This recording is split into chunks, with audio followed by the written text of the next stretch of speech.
There's Mr. Olsiums. Mr. Olsiums, I am going to hit a button and for unmuting so you can unmute. Mr. Olsiums, can you see it? Is there a button to unmute? You don't have to have it unmuted now. I just wanted to make sure that you knew how to mute and unmute. Elizabeth Miller. I have somebody else coming in. I do have Elizabeth Miller wanting to come in. She would be one of the plaintiffs. Okay, thank you. I knew it sounded familiar. We will go on the record in the matter 23 CV 86 Rick Brimacone et al. Versus Carl Olsiums et al. We're here today in this matter on the motion hearing for Mr. Olsiums. He has filed, I believe, 4 documents that the court has in front of it. He was here in court on Friday, February 6th for the contempt sanctions hearing, and then the court did make a finding that he intentionally and willfully failed to abide by the court's order for sanctions, and he did not meet the purge requirements. So he was brought into custody until he is able to at least meet the purge requirement. After being in custody, Mr. Olsiums did pay the total of $5,000 in the fines assessed against him for the violations. And after that, Mr. Olsiums did send a letter to the court that said, "Dear Judge Mogen, I am sorry, exclamation point. I have paid the fines and I won't rent my cabin again until I have the county permit, exclamation point, regardless of appeal. I promise, exclamation point. I was wrong about not getting the permit and I am truly sorry, exclamation point. I was selfish and not considerate of my neighbors. I ask for mercy and forgiveness," all underlined and capitalized. I have filings and a brief due for the appeal in a couple weeks, so I kindly and humbly ask you to release me today. Signed, a truly repentant and sorry Carl. That was on February 6th. On February 9th, the court did receive another letter from Mr. Olsiums in which he states, "Dear Judge Mogen, I have satisfied all purge conditions and am asking to be released as soon as possible. I came up with the following case law using the law library," and he cites 1, 2, 3, 4, 5, 6 different case laws as it relates to remedial sanctions and summary punitive sanctions. He ends by saying, "I am currently not underlined renting the property. Therefore, there is no continuing contempt. Thank you. And no finding of contempt is possible. Carl Olsiums." Then on February 11th, the court did receive 2, what the court would interpret as the actual motions. The other 2 were just letters to the court with information. On February 11th, the court did receive 2 letter motions from Mr. Olsiums. The first says, "Good morning, Judge Mogen. It's Wednesday, February 11th at 7:30 a.m. and I still haven't been released. So I'm wondering if there is a problem somewhere. On my end, I have satisfied the purge conditions. I have paid the forfeitures, and regarding the licenses, I am not renting the property. Susan," who is his now ex-wife, "is the sole owner of the property now, so I couldn't get licenses to rent the property now, even if I wanted to. If there is a problem somewhere with my release, please let me know ASAP, as I need to be released. This is causing irreparable harm. Thank you, Carl Olsiums." After that, the court set a hearing for today.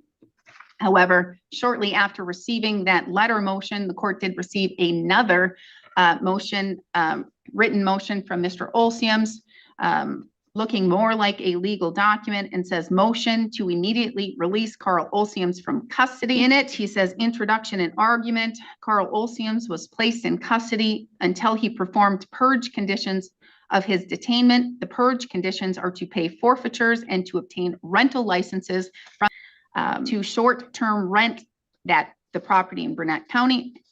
Mr. Olsiums has paid the forfeitures. Mr. Olsiums is unable to obtain licenses because as of the date of this affidavit, he is no longer the property owner. of the Burnett property and is no longer renting the property. Therefore, the purge condition to obtain licenses for the Burnett property, and he is unable to obtain the licenses. And then the second page, it has certain arguments in which he does place Wisconsin statute 785.04 paren 1 paren B, that imprisonment may extend only so long as the person is committing the contempt, and that the contemptor has the keys to the jail cell. And when he does what the court order wants, or he is not able to perform what the court wants, the releasement must be immediate. Mr. Olsiums paid the required forfeitures on February 6, 2026. As the affidavit states of Mr. Olsiums, this payment is also in the case record. The affidavit of Mr. Olsiums also states that Mr. Olsiums is no longer renting the Burnett property and that he is no longer the owner of the Burnett property. Therefore, Mr. Olsiums doesn't need to and is not able to get the required licenses from Burnett County and the state DATCP rental license. And then he quotes, purge conditions must be feasible and within the contemptor's power to meet, end quote, citing the Larson case. Therefore, Mr. Olsiums has met his purge conditions and must immediately be released. He signed it, Carl Olsiums. He attached an affidavit, or what he believes is an affidavit, to the court in support. It has on top affidavit of Carl Olsiums with the legal caption. He states, I, Carl Olsiums, under oath on Wednesday, February 11th, 2026, state that I am not renting the Burnett property. I am no longer the owner of the Burnett property. I am not able to obtain a rental license in Burnett County, Wisconsin to short-term rent the Burnett property because I'm not the owner. I am not able to obtain a state DATCP rental license for the Burnett property because I'm not the owner. I paid the required forfeitures on February 6th, 2026 for case number 23 CV 0086. Signed this 11th day on February 2026 in Burnett County, Wisconsin. I do recognize that Mr. Olsium believes that this is an affidavit. It is not a legal affidavit. It's nothing that the court can rely upon for multiple reasons. One, he states, I, Carl Olsiums, under oath, but there is no person that placed him under oath. This is not signed in front of a notary. Secondly, he says signed on the 11th day of February 2026 in Burnett County, Wisconsin. There is absolutely zero signature. There is no signature on this affidavit. It is not a legal affidavit. Moreover, if he was not going to have a notary, the civil laws and ability to not need a notary, that has changed within the last couple of years, and you can do affidavits without the necessity of having a notary, but you must state these exact words. It would be, I, Carl Olsiums, declare under penalty of false swearing under law of Wisconsin that the foregoing is true and correct. It must be dated, it must be signed, and it must have the location. Again, even if he had that required language and did not need to, in fact, have a notary, he failed to sign the affidavit. Therefore, it is not a legal affidavit that the court can rely upon. Therefore, the court needed to have this hearing because all I have is statements made by Mr. Olsiums, and at least to this point, his credibility is not held highly in this court. Can't necessarily believe what he tells me is to be true. And it's been shown time and time again, Mr. Olsiums wants to do what he wants to do, and he doesn't want to listen to the law. He doesn't want to listen to the court. He doesn't want to listen to the county. And if the court does not have authority over Mr. Olsiums, then I'm not sure what's left. Therefore, the court does have him in custody due to the remedial sanction that the court did find, I believe from, is it the August 2025 decision? And under remedial sanctions, I know Mr. Olsiums did want to try and learn the court or have the court learn the law, which the court is already aware of the law and does know how to analyze and read the law. Remedial sanctions, a court may impose one or more of the following remedial sanctions: payment of a sum of money sufficient to compensate a party for loss or injury suffered by the party as a result of the contempt of court. Imprisonment, if the contempt of court is of a type included in Wisconsin statute 785.01 paren 1, paren B, or paren BM, or paren C, or paren D, and the imprisonment may extend, and I'm going to quote this right now, although I'm reading it verbatim, it may extend, quote, only so long as the person is committing the contempt of court or 6 months, whichever is the shorter period, end quote. Also, another sanction is a forfeiture not to exceed $2,000 for each day the contempt of court continues, as well as D under the statute.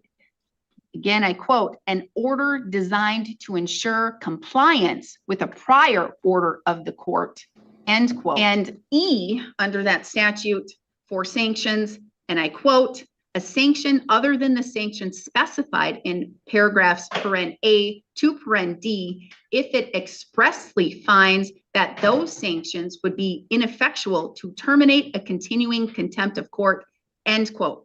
So those are the remedial sanctions the court may impose, one or more of those following. And the court did do that. The court did order that he must pay the fines for each of the counts. The court ordered 45 days of jail per count to be ordered consecutively or to be served consecutively. The court also ordered that the jail could be purged upon full compliance of the court's October 4, 2024 order, as well as full payment of the fines and fees. That order was necessary as a sanction, not only to terminate the continuing contempt of court, but also it was an order designed to ensure compliance with the prior order of the court, as it has been shown and proven clearly to the court that Mr. Olsiums does what Mr. Olsium wants, not what is the law requires or states, and not what the court orders him to do.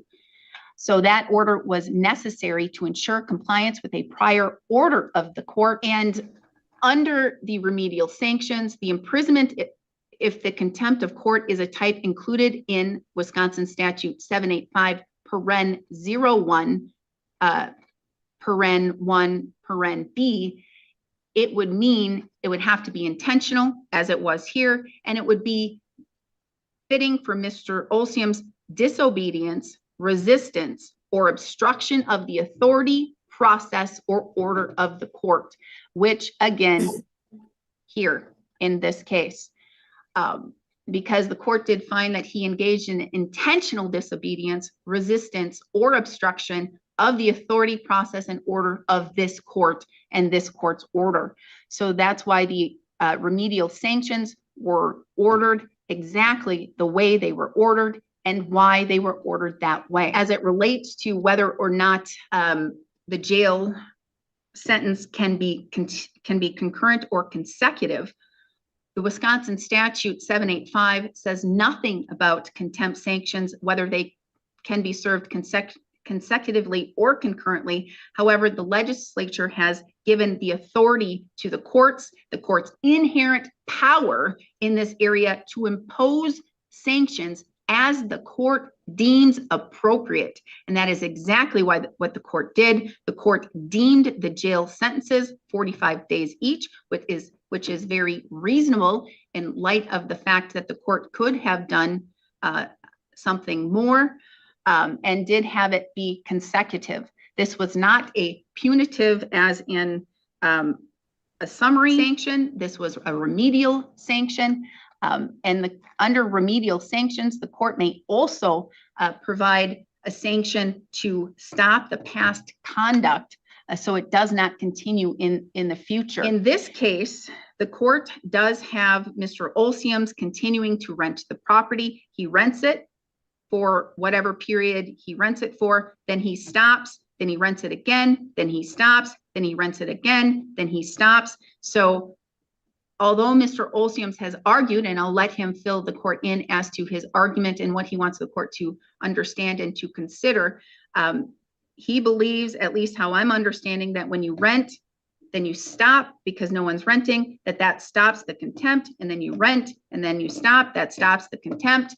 However, remedial sanctions are in place for situations exactly like this, which is ongoing conduct, which is conduct that continues for a particular time and stops, and where it's called, I believe, intermittent type of conduct or reoccurring contempt. And so that is exactly what happens in rental situations such as this. Therefore, even though there may be contempt for a rental period, it doesn't necessarily stop because no one is renting the next week. It is a continuing, reoccurring contempt. And there is certain case law as it relates to this.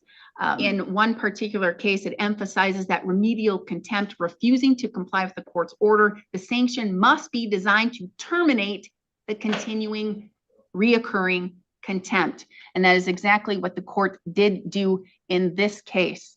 And there are a couple cases that do follow suit with that.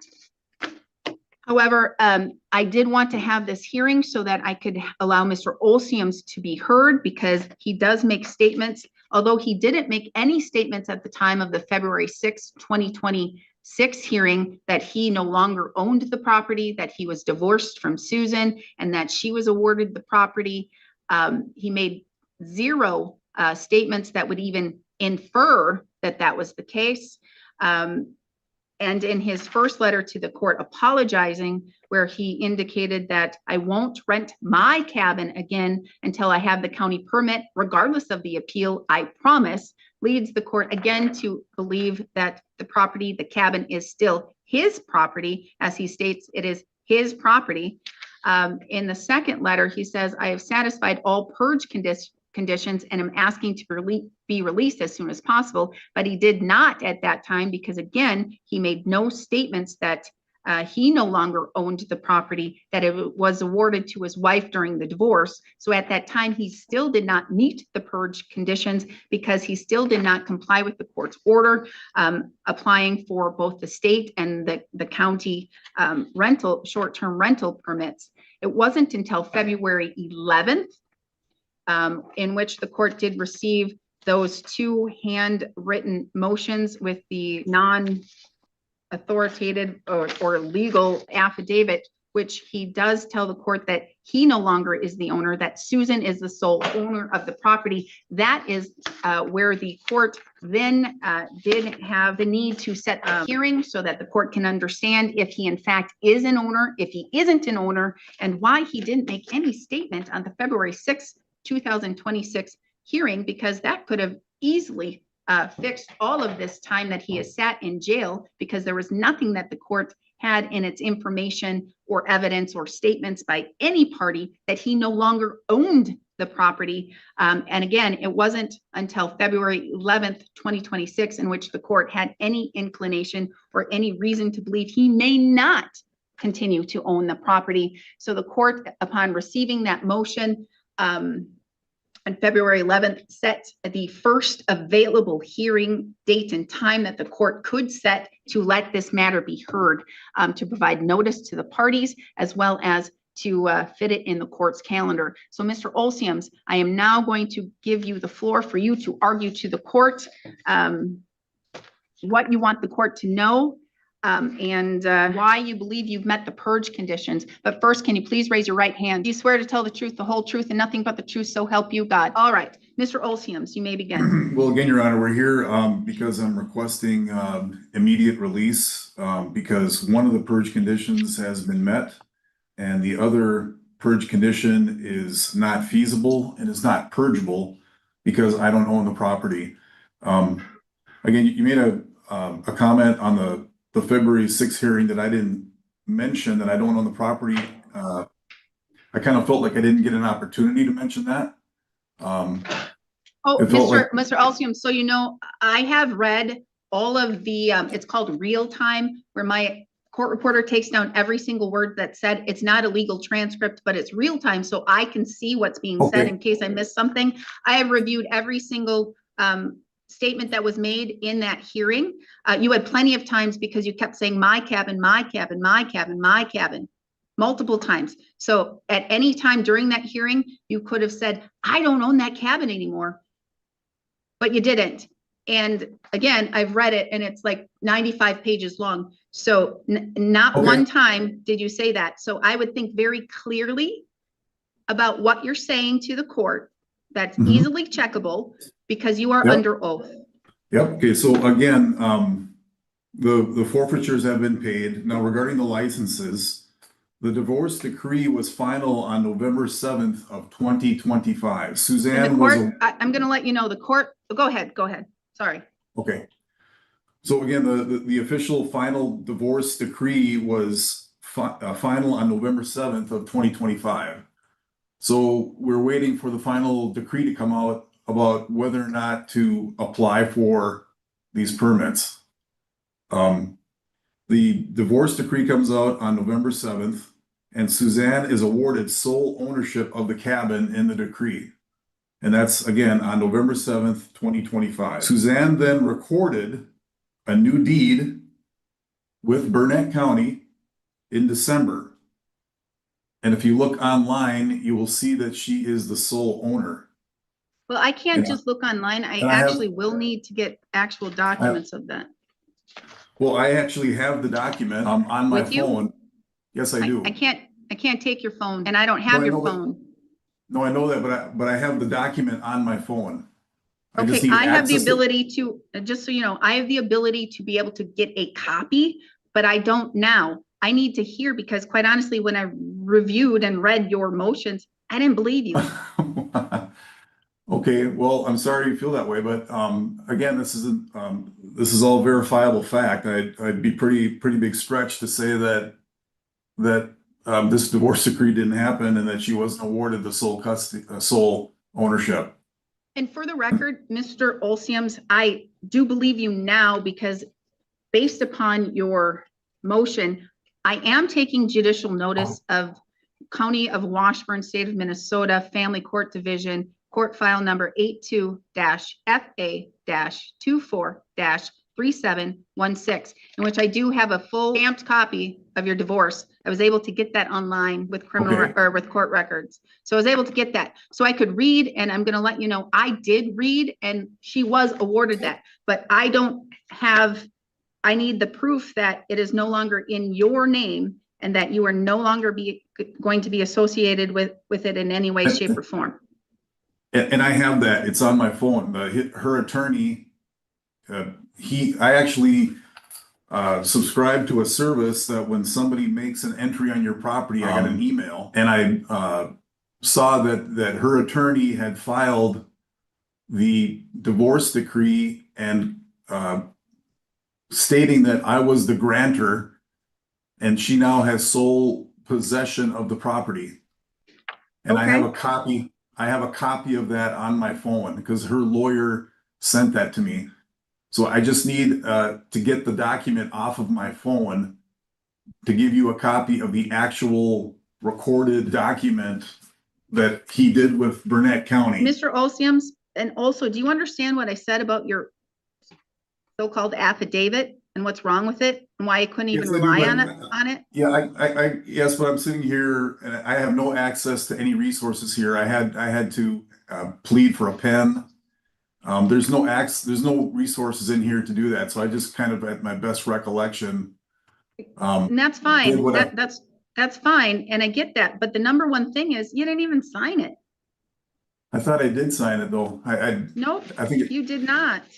I have it right here because my job is to go over things with a fine tooth comb. And I know you can't see it, but you didn't even sign it. It Well, to says be right honest, at Your the Honor, bottom. Signed this told- 11th day of February 2026 in Burnett County, Wisconsin. Zero signature. Big circle question mark because zero signature. There's no signature on it. Even if I put the under oath thing aside, I don't have a signature. Well, I apologize for that. Again, I limited resources here, and I just, based on my best recollection that I could, I put together that affidavit to give the court some kind of an official reading in the record that I'm no longer the owner of the property. I get it. limited resources doesn't mean you lost the pen as soon as you wrote the sign this 11th day of February and you couldn't sign it. That's not limited resources. Okay, well, I apologize. I can create another affidavit. If the I court don't wants need to. it now. You're under oath. I'm getting the information that I need. I put you under oath.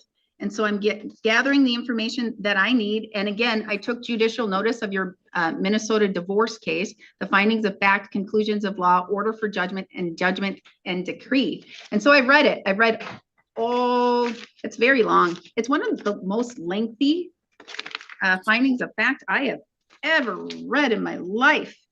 It is, they don't label the page numbers, unfortunately.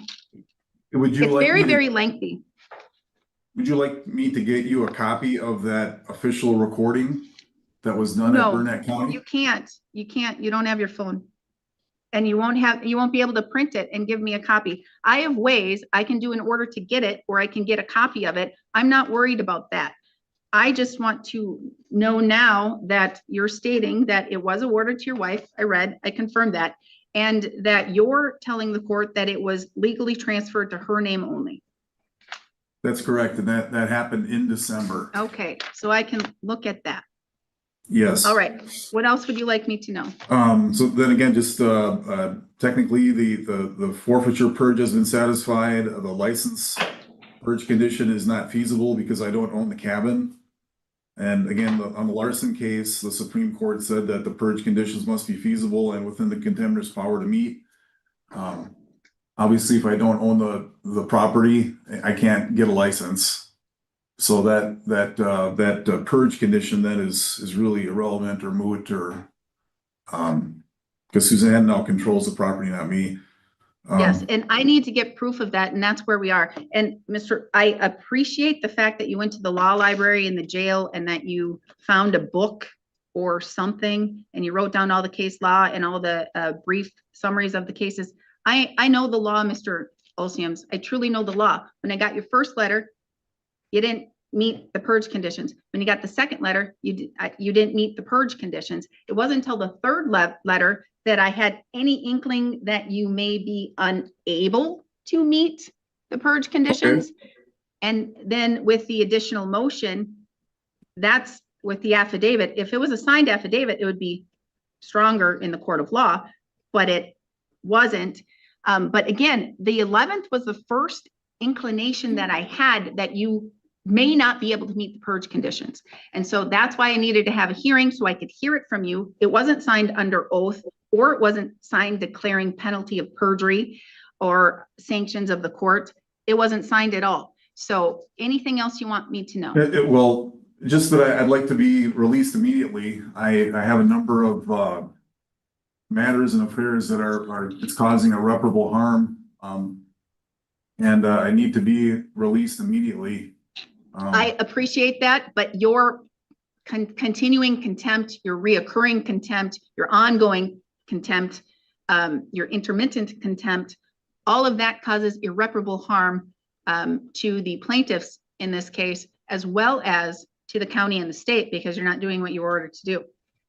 So I get your argument of irreparable harm. Right. So I don't own the property anymore. So I can't meet that purge condition. So okay. That's why I should be released. Mr. Anderson, I'm guessing you're here just because you're part of the case. I don't know if you have anything you want to argue to the court. Your Honor, I don't have anything I want to argue. We are not taking a position, but I would have one question for Mr. Olsiums, if that's okay. I'm fine with it. Go ahead. Mr. Olsiums, is your divorce decree, are you appealing that decision from the court in Washington County, Minnesota? Oh, I can give you that information too. He's already appealed. It's been denied because he was late. It's been denied twice by the Court of Appeals. I have that attached to this findings of fact as well. Those are, I should have went over that too. Sorry, Mr. Anderson, I don't mean to rain on your parade.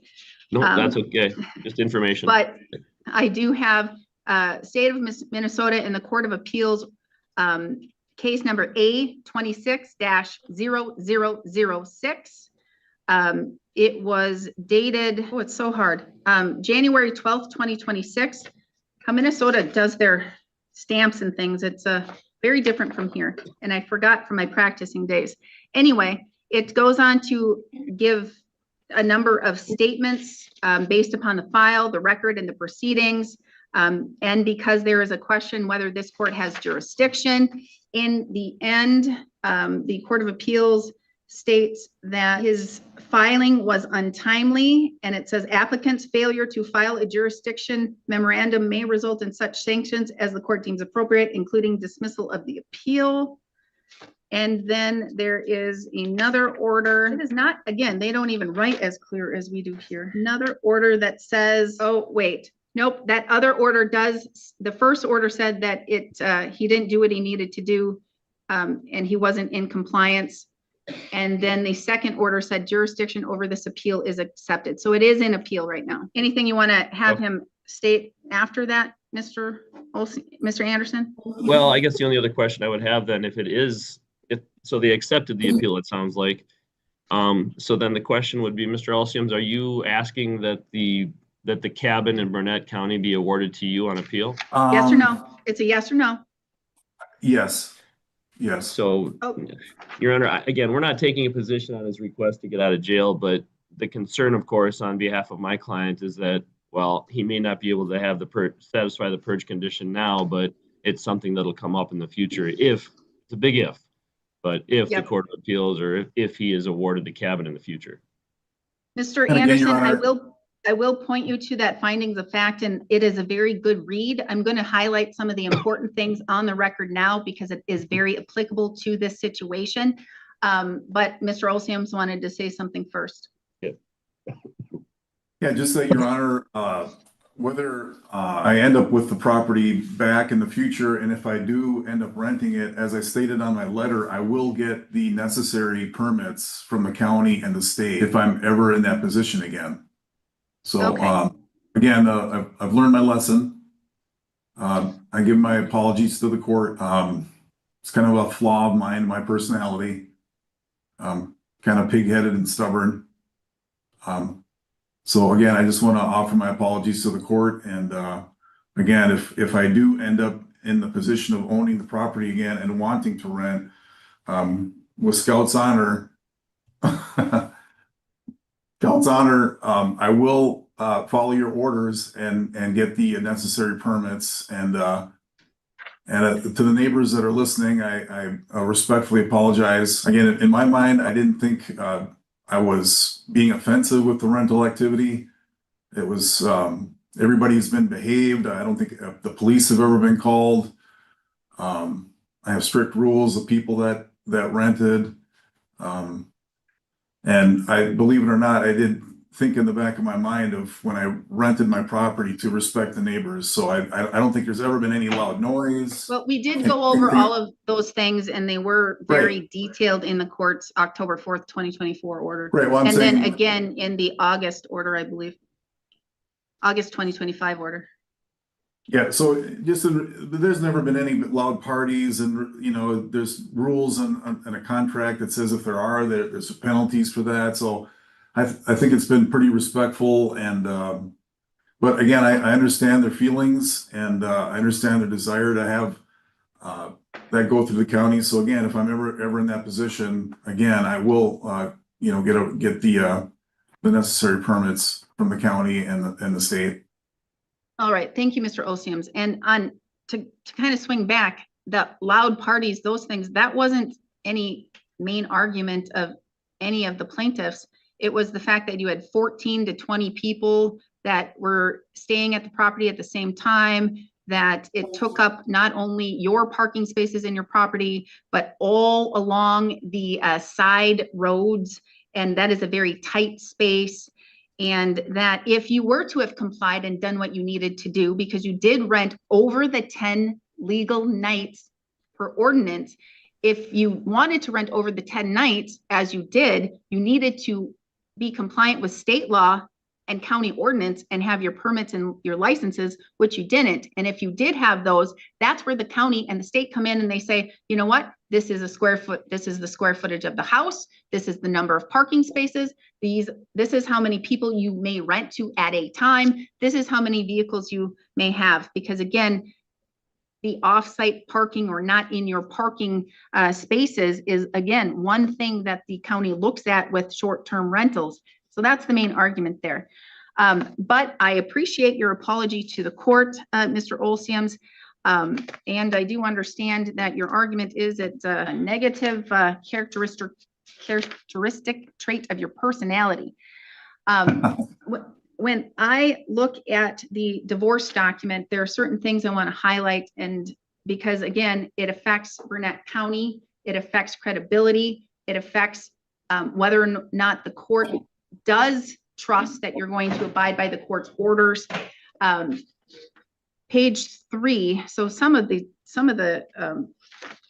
decree is numbered, but page 3, paragraph 11, it talks about discovery, and it says that you were served discovery in a formal discovery request on March 17th, 2025. And you were asked to provide certain proofs of income, earnings history, social securities, list of interest for bank investment accounts, retirement accounts, real estate values, those types of things. And it says that respondent neither responded to the formal discovery request, nor did he provide the requested information, and that is to the court. Petitioner through counsel has complied with all informal discovery requests from respondent because you served discovery upon your wife or ex-wife, and she complied. You failed to comply. And here's where the court states that the court takes a negative inference against respondent for his failure to comply with discovery, including his failure to provide information to support his claim for spousal maintenance, non-marital claims, and asset valuation, because you didn't provide those things. And you did have a historic income that could be stated of, I believe, because you were a contractor, you did multiple different things, between $250,000 and $500,000. You had monthly expenses in the amount of $4,081 for all of your living expenses, every piece of your living expenses. That was your monthly living expense amount. And yet you requested spousal maintenance from your ex-wife in the amount of $4,000 a month. The court did deny that because based upon your work history, you are able to be self-supporting, and you did not comply with any of the court's orders or the petitioner's formal request for discovery information. And so again, the court did take adverse inference against you for your failure to document your income, earning history, employment, and income capabilities. And they cited Minnesota case law that says that a negative inference does go against you for failing to comply with those legal requirements. It does go on and state that while you were married, you both were frugal, and that's a good thing. I am a frugal person as well, and I think that's how you can be able to save more of your hard-earned money. And you took frugal vacations that included reduced cost cruises, cheaper hotels where you're able to make your own meals without having expense to dine out. You lived in nice houses, but they were built to resell for income, and you kept the same furniture, again, commendable, but that your ex-wife could only shop at stores like stores of Walmart, TJ Maxx, Goodwill, and that she was only allowed to get 2 to 3 haircuts a month, but only at Great Clips. She could not get her nails done. She could not get her hair dyed or anything else like that. And she could not have or wear expensive jewelry. That you do have multiple properties, one worth $4.5 million, 2.8 million. And that on your homestead, the 2.8 million, that you only owe $365,000 and change for your mortgage, but that the mortgage was significantly reduced due to your ex-wife and her payments that she made when she was out of the home so that it would not go into foreclosure. That your Burnett County property has a high value of $741,000, and that it was awarded to Susan pursuant to the divorce decree. That does not have any significant mortgage on it. However, the property is encumbered by 4 civil judgments. Burnett County Judgment 18FJ04 in the amount of $67,395 for Edina Realty.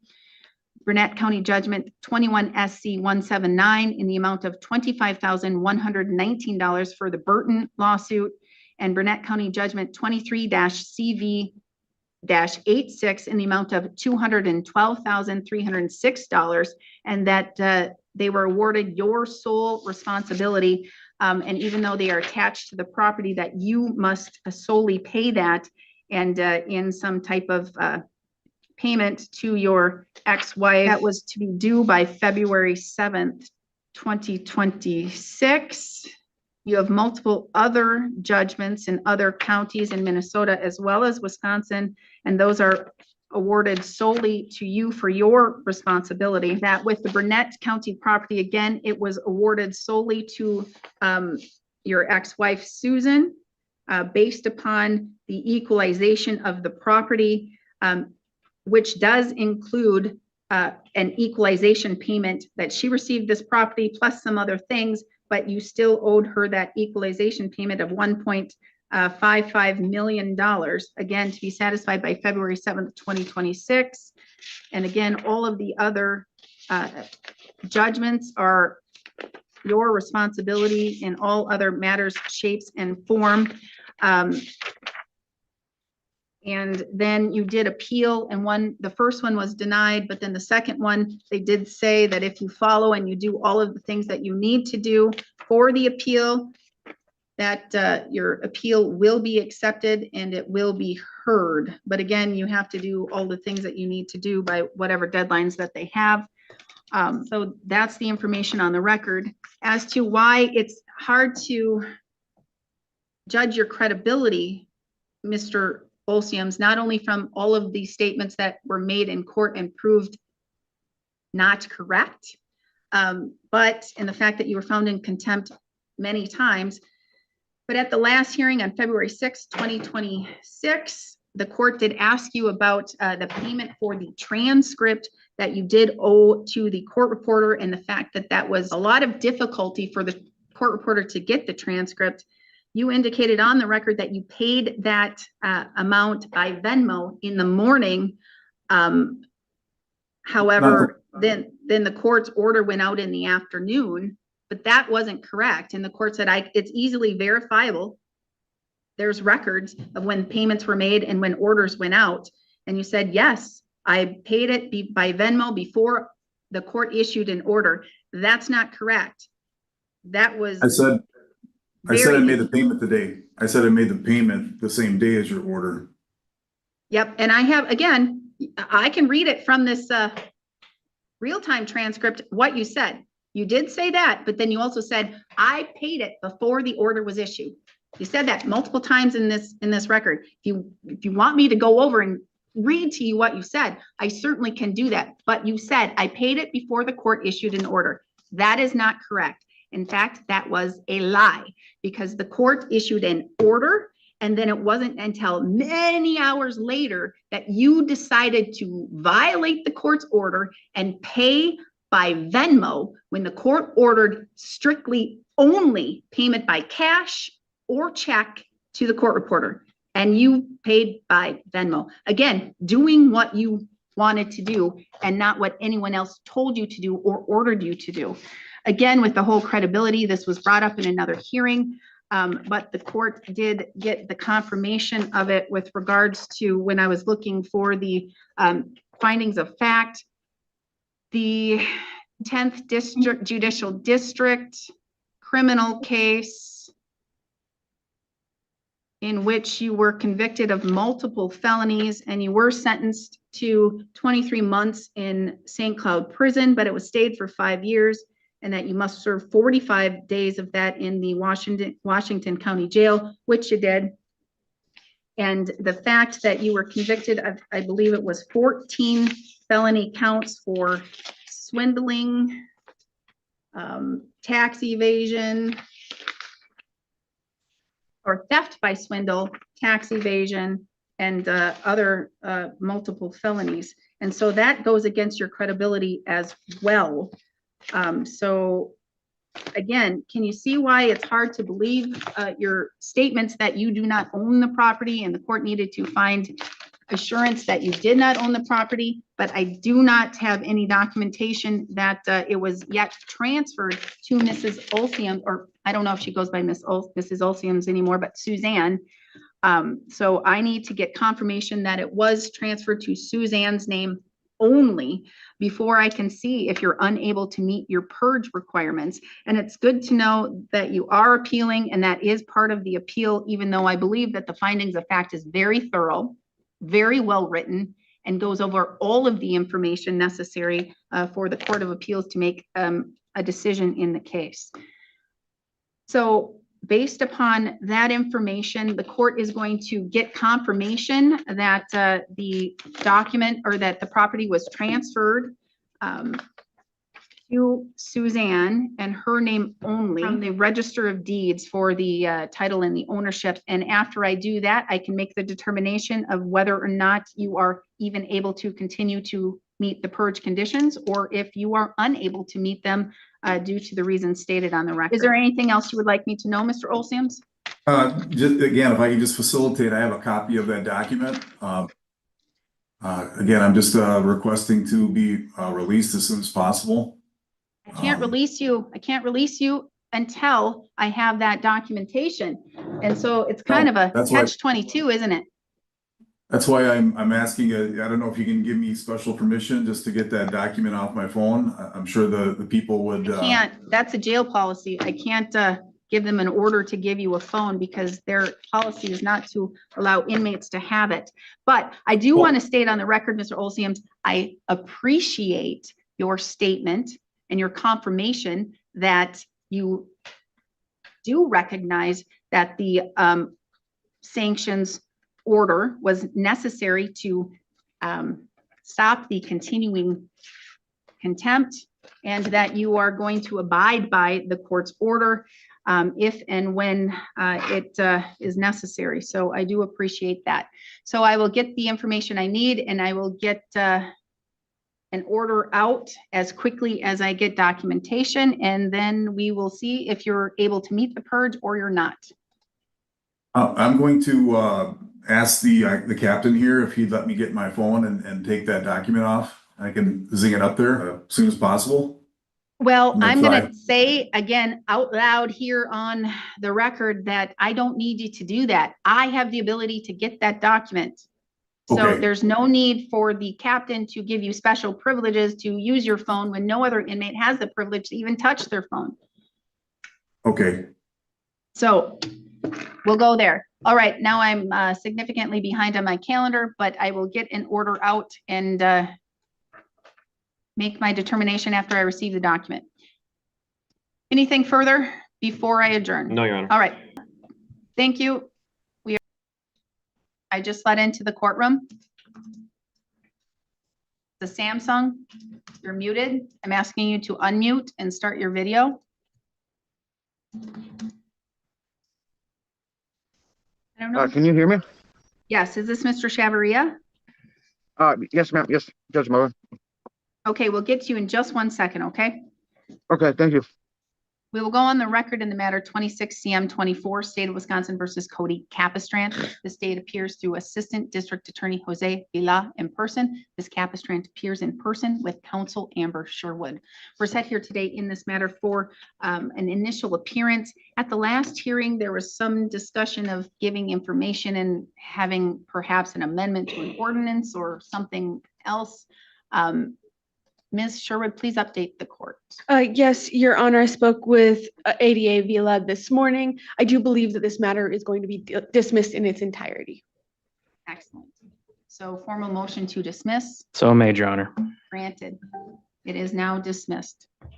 Thank you. So Ms. Capistrant, just make sure that you continue to talk with the Department of Health and Human Services and all of those things, and you're good to go, okay?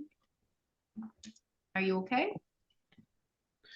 She's had a very hard couple of weeks, Your Honor. I bet she has.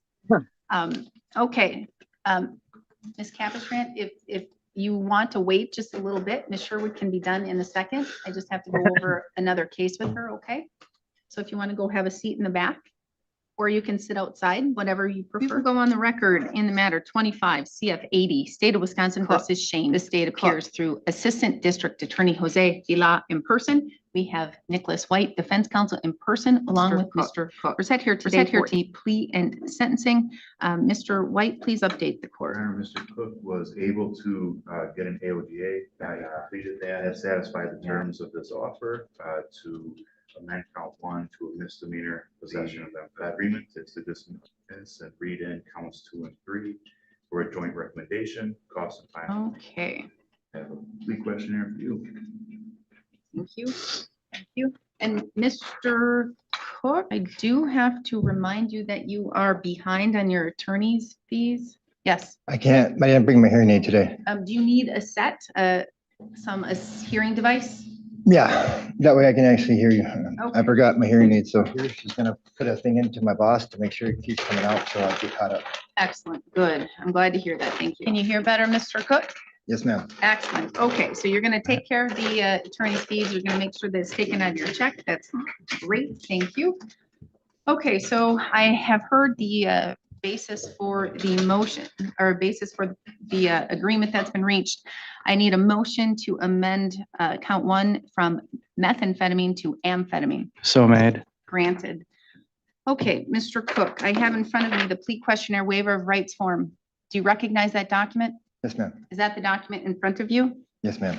And did your attorney go over this document with you thoroughly, Yes, word for word? yes, Is that your signature? yes, You are pleading guilty to 1 count of possession of amphetamine. You're 45, you have 12 years of schooling, you can read, write, you understand the English language.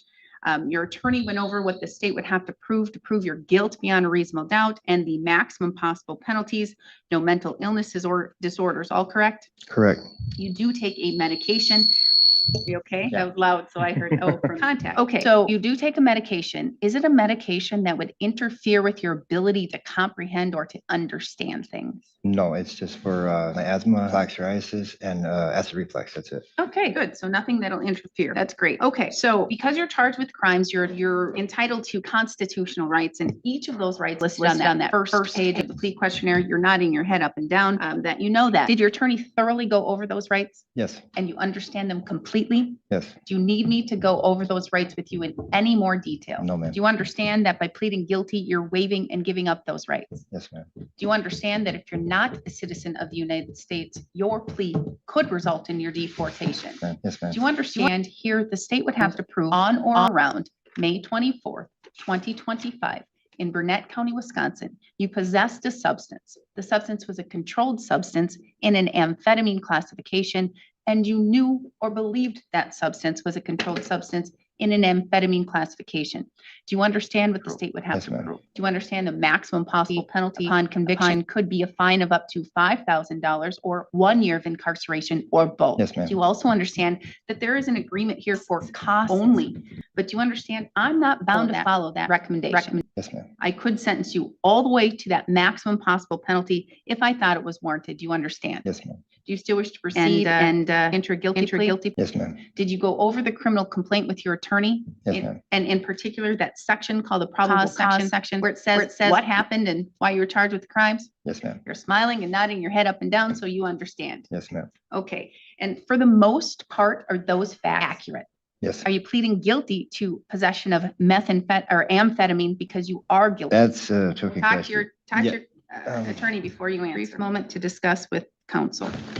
All right, and so you had an opportunity to discuss what that means and the facts and all of the things with this plea with your attorney? Yes, ma'am. Okay, so are you pleading guilty to possession of amphetamine because you are guilty? Yes, ma'am. Okay. Mr. White, may the court use the probable cause section of the criminal complaint along with the statements made by your client to find a factual basis? Yes, you may, Your Honor. We stipulate. Has anyone made any threats or any promises to you, Mr. Cook, for you to plead guilty? No, ma'am. You're doing so freely and intelligently, telling the court you fully understand what you're doing Yes, ma'am. and voluntarily? Yes, ma'am. Has your attorney represented you competently? Yes, ma'am. Has he answered all of your questions? Yes, ma'am. Has he looked at this matter thoroughly Oh, yeah. and you're satisfied with his services? Yes. Any questions for the court or for your attorney before I proceed? No, ma'am.